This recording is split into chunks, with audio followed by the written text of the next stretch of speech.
Hey, what's going on, guys? Welcome back to our channel. So today's video is going to be real different than anything else that I've ever posted on our channel before.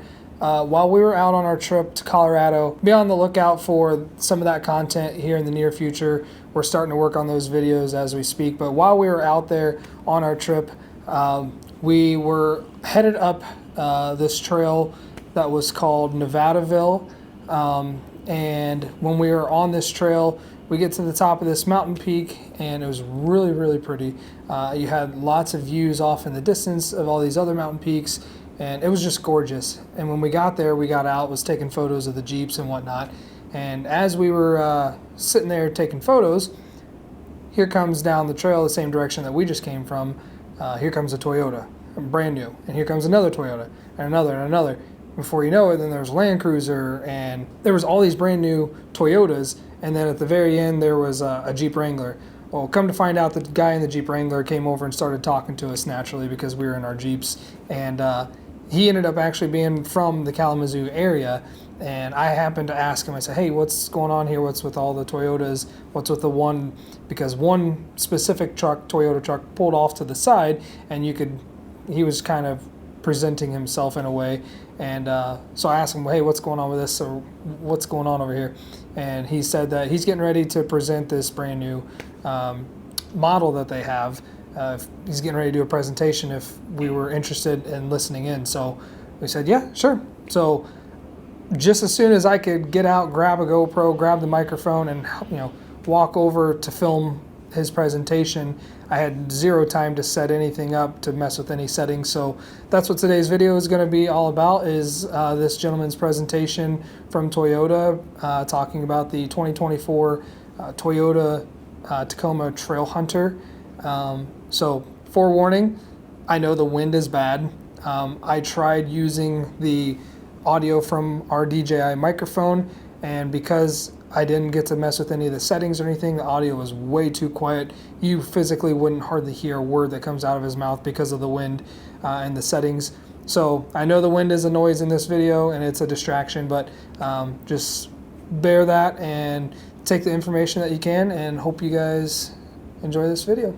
Also, before I get off of here, if you guys have any questions about this, feel free to leave them in the comments. I will see if I can get answers from our guy, the contact from the group that was in the Jeep. We got his information, so if we can reach out to him to try and get you guys answers, I'd be more than happy to do that. Enjoy. Who here has already driven the Trail Hunter? All right, a few of you guys, perfect. This is a new model line for us, right? We know we've had our TRD Off-Roads, our Sports Limiteds, TRD Pro. This is a new Halo grade for us. The aim is this environment that we're doing right here, low speed off-road trails. So that's very common for a lot of our customers. The TRD Pro is really like the Southern California desert racing scene. And a lot of people are looking for something different. They're just trying to get up into the mountains, camp, explore some forest roads. So that's kind of the overall focus and goal of the Trail Hunter Edition vehicle. This vehicle has a lot of similarities between the TRD Pro and it, and that's not, it's mainly because they're at that Halo grade. So you're going to see things standard like the rock rails on it, this ARB sport rack on the back.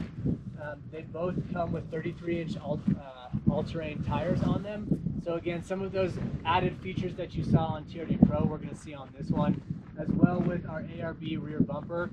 But the goal of both of these vehicles is to be turnkey ready. So the purpose of Trail Hunter in existence in its form is that I can take it, add my accessories that I personally own, my gear, and then head right out to the trails, not needing to upgrade, change, modify something. We focused on protection, so we've got skid plates all the way underneath, all the way back, covering the transmission as well as the engine. And then again, like I said, the rock rail and the rear bumper is the main thing. We don't have anything on the front. A lot of that is due to safety requirements for pedestrian protection. So I don't know what that will look like in the future, but that's what it is for right now. This vehicle is only available in our iForce Max hybrid powertrain. So that is our one motor hybrid style, not our traditional two motor like a Prius. This is aimed at performance. So we have an electric motor that's sandwiched in between add additional torque and usability versus focusing on efficiency. So we'll see some small efficiency gains on it, but 1 to 2 miles per gallon. We're not getting 30 miles to the gallon in this vehicle. The benefits of that is because we have a 2.4 liter turbocharged 4-cylinder, is that we get instantaneous torque right off the line, and then as boost pressure builds, we can lean off of that and back onto the core powertrain. So we have that standard 8-speed automatic transmission like you'd have in the non-turbo version, but you just get extra added benefits of the low-end torque added to this powertrain. So it makes it for a really nice drive. It's still part-time 4-wheel drive, so you have 4 high, 4 low, center diff lock, standard with a rear diff lock, obviously.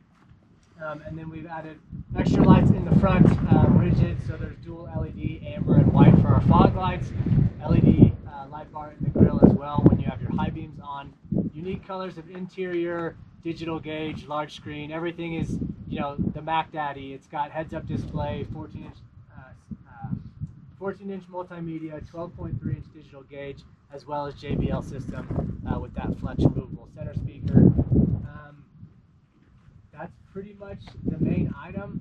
There's a few limited colors, but the nice thing is this bronze oxide, which is a new color, is not limited to this grade, so you can get this color on other versions like the TRD Off-Road, whereas the Pro unique color like Terra, when it first comes out, is only available in Pro. So a few color options on it, but they're all standard with the bronze wheels. I think that's pretty much... What's that? Oh yeah, sorry, suspension. This is a significant one. This vehicle comes standard with Old Man Emu. They're 2.5-inch diameter shocks. They are piggyback reservoir, but they are not adjustable like the Fox are. But they offer a 1.5-inch lift in the front and a 2-inch lift in the rear on this vehicle.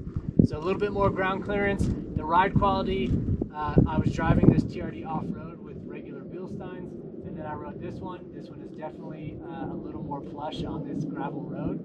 And even going between a TRD Pro and the Trail Hunter, it is noticeable at slow speed on a gravel road. I would definitely pick this one for ride comfort between the two. But having that large piston, extra reservoir for oil, goes a long way on this. So these shocks would be most similar to the MT64s from Old Man Emu, not the BP56s. The BP56 or BP51s are internal bypass. These are not internal bypass.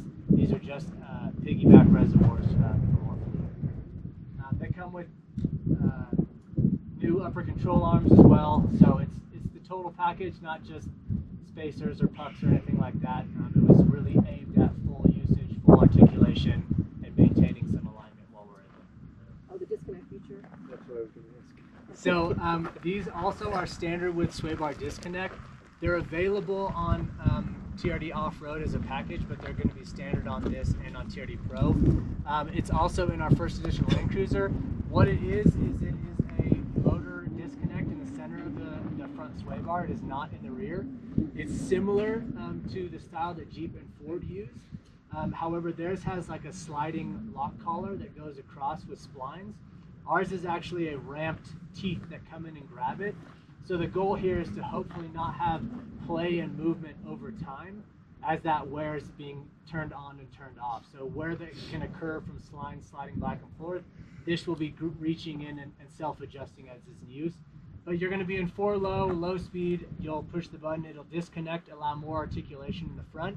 And as you drive over about 18-20 miles an hour, it will automatically reconnect, obviously for safety. And then if you come out of those modes, it should also reconnect automatically if you forget to do it. But it's basically just a complete disconnect in the center of there, and it uses a tooth mechanism that comes in and grabs it rather than sliding across. Are any of the models going to have front locker? No. I guess as of right now, no. Okay. Could that be in the future? I would say very unlikely. I think as much as I would like that to be the case, I think there's already a struggle with understanding how to utilize some of this technology and how driving habits negatively affect that. So thinking about dealing with warranty claims for broken CVs or front diffs, I would not put them in that vehicle either. But I would not be upset if we offer that, but I can understand some of the nuances of use with that can come into play.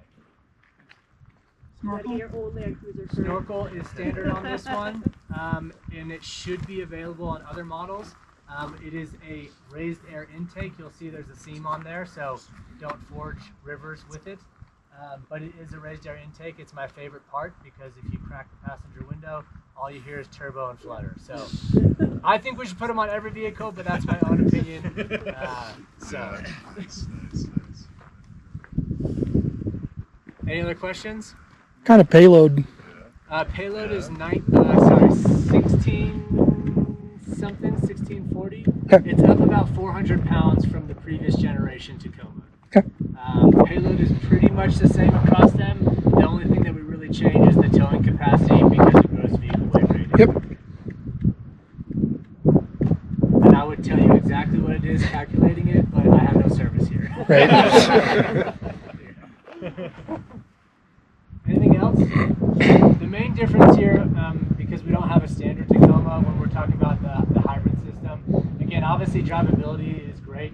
This has more torque than the 5.7 V8 and 80 horsepower less in a 4-cylinder. So it is an incredible rocket ship of a vehicle, and the real trade-off here, in my mind, is just the rear seat. The hybrid battery lives underneath there, so if you are constantly storing under that second row seat, that's really the only trade-off aside from money, going from a conventional to a hybrid. But being able to have performance similar to a 5.7 in a small truck is pretty impressive. So, What's the battery composition? this is nickel metal hydride. So we can have personally, I think long-term durability, we've got 20 plus years of data. I think lithium would do great, but we're already talking about a heavy payload vehicle, so what's another 200 pounds? So I think we can change that in the future, but I think right now, handle that.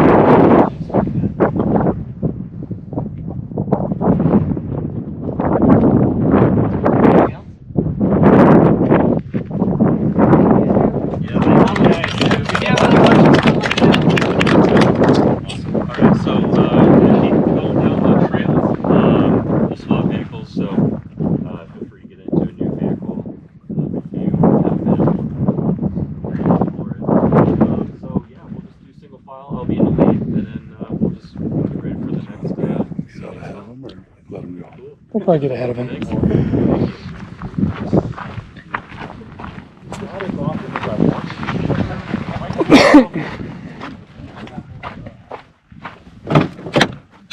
All closed up. No.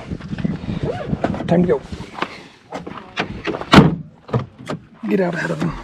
Are we going down the same? Yep.